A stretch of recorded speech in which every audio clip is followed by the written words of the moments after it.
What's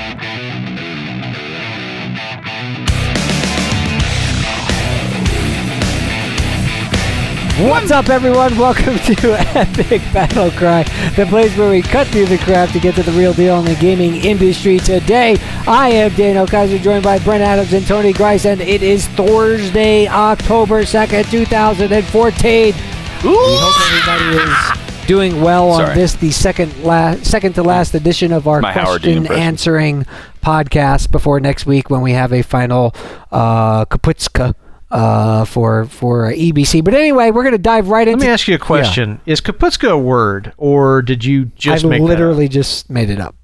Do you like it? Okay, you could use it. I'm going to check if Kaputska.com is available, but... I'm surprised you haven't already. All right. So today's question comes from Miguel Ramos, otherwise known as Miguel Ramos, at Epic Battle Apps.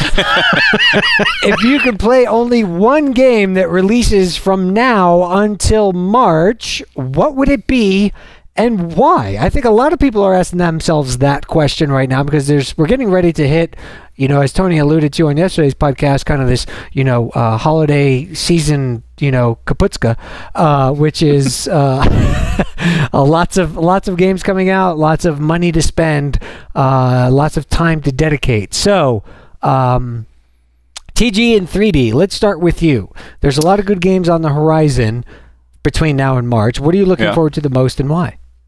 So I'm going to give you an answer that I pretty much guarantee nobody's going to agree with, but it's for me personally, something. This will be a little bit of an interesting thing too, because I think we'll get into it more on our final episode next week.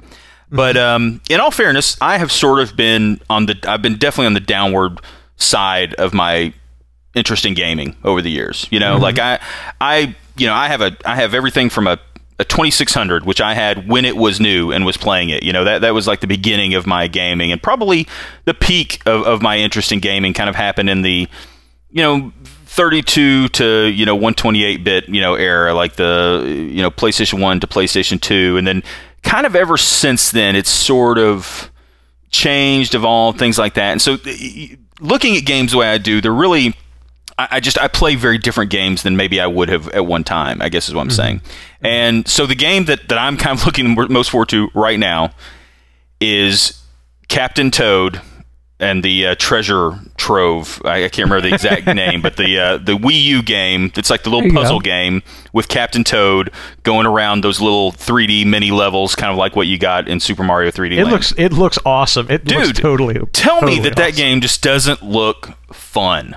I watched that at E3 and I was literally like, I could almost buy a Wii U for that game. Like, it looks so fun. I really can appreciate that you're saying that too, because I mean it's one of those things, like the Wii U. Let's be honest, it's taking its lumps. I do think it's maybe irking slowly out of to a point where there's now a pretty good lineup of stuff that's out for it, and if you got one, I don't think you're disappointed as much now as you were maybe say a year ago. But it's one of those things, like, this is the type of game that it's such an easy thing for Nintendo to do, but I'm still a little surprised that it seems like this is a surprise that they do it. Little things like this. I really am kind of genuinely surprised that they're bringing this game out, and it's bright, it's colorful, it's more of a puzzle game, which really is kind of more the speed of games that I'm enjoying more at this point. I think I've talked a couple of times, like, even though I enjoy playing shooters from time to time, it's mainly about the camaraderie. Frankly, the thing I hate the most about them is the fucking controls. Like, I really have, I feel like I'm getting that old fogey. I'm getting that guy that literally is like, what the fuck do I do? Okay, or what do I do? I have to double tap? Okay, no, okay, it's Z, I use the Z trigger, whatever. It's like I get irritated by like, there just being so much to do in games these days. I kind of like ones that are more, it's a simple concept. It still may be challenging, but it's sort of like, I'm not fighting against the controls to play the game. Right. And also, I just love bright, colorful games, and it looks gorgeous. I mean, it's just a cool, fun little game. So, odd one. I know no one out there will be on the same boat with me on it, but that's probably the one I would pick, honest to goodness, out of everything coming out the rest of this year. I haven't really looked at first of next year far enough out, so there might be something out there, but end of this year at least, that's what I would be going with. Okay. What about you, Brent? It's not Arkham Knight because that doesn't come out until next year. I was gonna play Arkham Knight, but no. Right. I think I'm gonna troll you on that every episode until we're done. I just want you to know. Well, you have. I mean, no, yeah. I'm keeping up the rhythm. Keep the promise. I think that it's probably Grand Theft Auto 5 on the PlayStation 4. Because I did not get to play Grand Theft Auto 5 nearly as much as I wanted to on the PlayStation 3.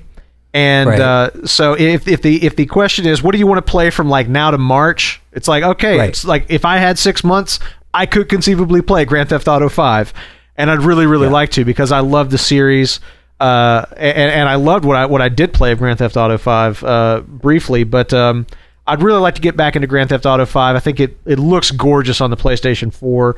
It's a real noticeable improvement.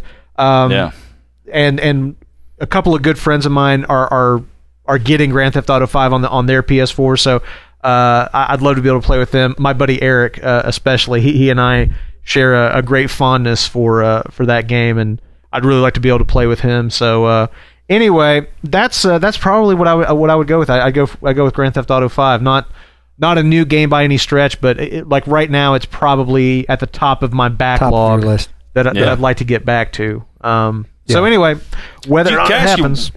One little question. You're not allowed to ask me. Do you feel any frustration having bought? I feel like, frustration listening to you right now.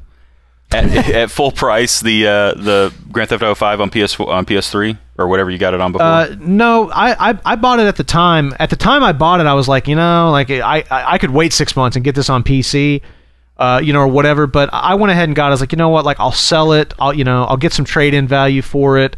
That I can use to get something else, but I'm pretty much at peace with it. I knew at the time that I bought it that I'd very likely end up buying it again on PC. At the time, I didn't anticipate it on PS4, but I knew that I might end up in this situation, so I'm okay. I guess.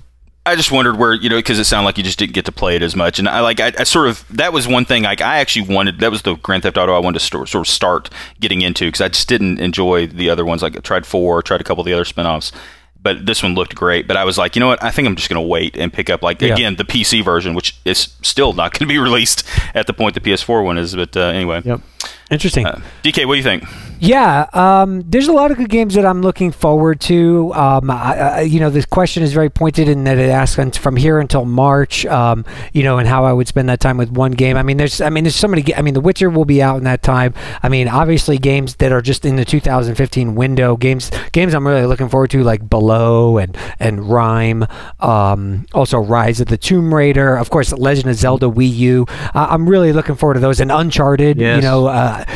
Some great games. But to answer the question in terms of the one thing that I can count on that I know, it's the November release of Dragon Age Inquisition for me, because if I couldn't play anything else, and I very likely won't be playing anything else except for mobile stuff or whatever, it's going to be that game, because it has the most, longevity, the most depth, and I've been looking forward to seeing what BioWare has done with it. They've talked about some different mechanics, the judgment mechanic recently, spoken about other things just in terms of the world and the gameplay, how it's, able to be slowed down kind of the way I liked, and other stuff in terms of combat. So that's the game that's the highest up on my radar, that I think is going to give me the most longevity, but also something that I am just looking forward to playing and experiencing. I hope beyond hope that it doesn't have, it even has multiplayer, so that would last a long time. But I hope it doesn't have, some crap about modern games that I'm not looking forward to.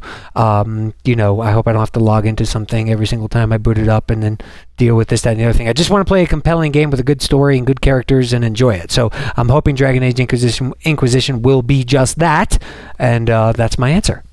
Very cool. Yeah. So anyway, Miguel, let us know what your game is.